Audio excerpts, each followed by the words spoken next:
Jako první zastávku bychom si mohli dát na Warrior Challenge.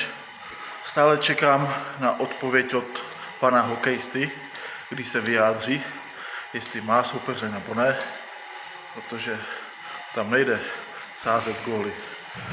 Pokud chce box, já mu ukážu, jak se boxuje.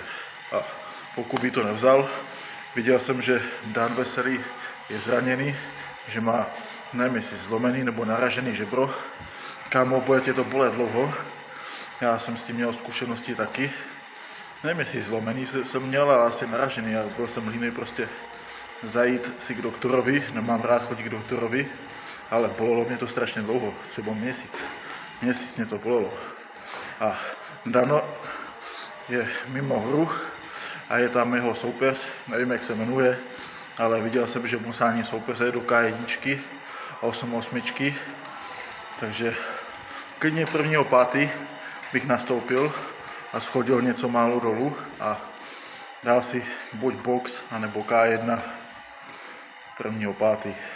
na Warrior Challenge.